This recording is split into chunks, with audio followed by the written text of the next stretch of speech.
Good morning, Namo Buddhaya. Jumpa lagi dengan Teacher Ratna pada pembelajaran tema 1, subtema 2, pembelajaran 4. Sebelum kita memulai pembelajaran pagi hari ini, Teacher ingin bertanya, apakah kabar anak-anak Teacher dalam keadaan baik? Semoga semua anak Teacher dalam keadaan baik ya, dan tetap semangat belajarnya. Dan juga tidak boleh malas-malas belajar ya nak, oke?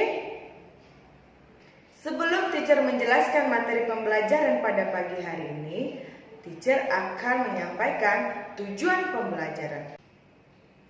Adapun tujuan pembelajaran kita pada pagi hari ini, yang pertama, siswa dapat mengetahui dan menjelaskan bagian-bagian tubuh mana yang boleh disentuh dan tidak boleh disentuh. Yang kedua, dengan mengamati gambar dan mendengarkan penjelasan guru, siswa dapat melakukan dan mengetahui cara memegang dan membalik buku serta membaca dengan pencahayaan yang benar. Yang ketiga, siswa dapat menggerakkan anggota tubuh sesuai irama lagu dengan hitungannya. Nah, untuk mencapai tujuan pembelajaran kita pada pagi hari ini, materi yang pertama yang akan Teacher sampaikan menjaga bagian-bagian tubuh. Pada pembelajaran sebelumnya, Teacher sudah menjelaskan bukan apa saja bagian-bagian tubuh kita. Kita sudah mengenal bagian-bagian tubuh kita. Tubuh kita harus dijaga agar tetap sehat. Namun, ada beberapa bagian-bagian tubuh kita yang boleh disentuh dan tidak boleh disentuh oleh orang lain. Bagian tubuh mana yang boleh disentuh oleh orang lain dan bagian tubuh mana yang tidak boleh disentuh oleh orang lain?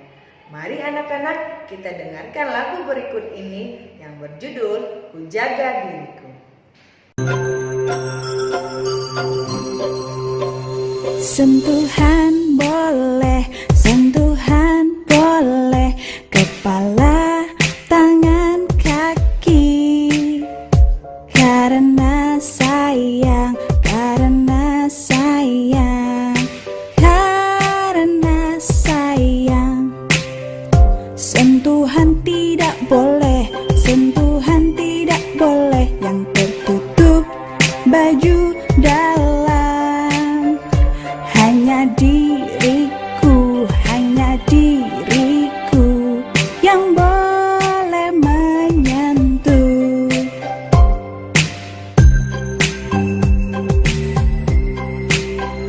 Sentuhan boleh, sentuhan boleh, kepala, tangan, kaki. Karena sayang, karena sayang, karena sayang. Sentuhan tidak boleh, sentuhan tidak boleh yang tertutup baju dalam. Katakan tidak boleh, lebih baik menghindar. Bilang ayah, ibu. Setelah kita mendengarkan lagu Ku Jaga Diriku, anak-anak Teacher pasti sudah tahu bagian tubuh mana yang boleh disentuh dan tidak boleh disentuh oleh orang lain. Agar anak-anak Teacher lebih mengerti lagi, lebih mengetahui lagi, Teacher akan menjelaskan bagian tubuh mana yang boleh disentuh dan tidak boleh disentuh oleh orang lain. Perhatikan gambar di samping. Pada gambar di samping adalah contoh bagian tubuh kita yang boleh disentuh oleh orang lain adalah kepala, tangan, dan kaki. Perhatikan gambar di samping. Bagian tubuh yang tidak boleh disentuh oleh orang lain adalah yang pertama, mulut. Yang kedua, dada. Yang ketiga, kemaluan. Yang keempat, pantat. Karena bagian-bagian tubuh tersebut adalah daerah pribadimu. Daerah pribadimu itu tidak boleh disentuh ataupun dilihat oleh orang lain. Namun, dalam keadaan tertentu ada orang yang dapat menyentuhnya, seperti orang tuamu saat memandikanmu dan dokter saat memeriksa tubuhmu. Tetapi, jika ada orang lain yang ingin menyentuhmu, katakan tidak dan segera laporkan kepada kedua orang tuamu dan kepada teacher. Materi selanjutnya yang akan teacher jelaskan adalah cara membaca yang tepat. Pada pembelajaran sebelumnya, teacher sudah menjelaskan bukan ada 4 hal yang harus kita perhatikan saat membaca. Yang pertama, posisi duduk saat membaca. Yang kedua, jarak mata pada buku. Nah, sekarang teacher akan menjelaskan cara membalikkan buku dengan benar. Nah, sekarang teacher akan menjelaskan cara memegang dan membalikkan buku dengan benar. Perhatikan gambar di samping. Pada gambar di samping, gambar 1 adalah contoh yang benar karena dia memegang dan membalikkan buku dengan benar. Pada gambar yang kedua, dia memegang dan membalikkan buku dengan salah sehingga membuat bukunya menjadi robek. Nah, anak-anak, pada saat membalikkan buku, keadaan tangan kita ini harus dalam keadaan bersih dan kering agar buku kita tidak kotor dan tidak basah. Dan juga pada saat membaca, letakkanlah buku kamu di atas meja. Nah, anak-anak, membuka halaman buku harus dimulai dari pinggir halaman buku. Lalu, ketika anak-anak teacher membuka halaman buku, bukalah buku kita secara perlahan-lahan agar buku kita tetap bagus.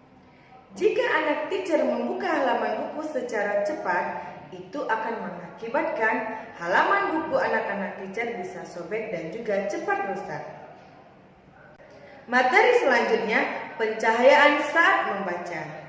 Anak-anak, pada saat anak-anak teacher membaca, bacalah buku tersebut di tempat yang terang atau di dekat jendela agar mata kita tetap sehat.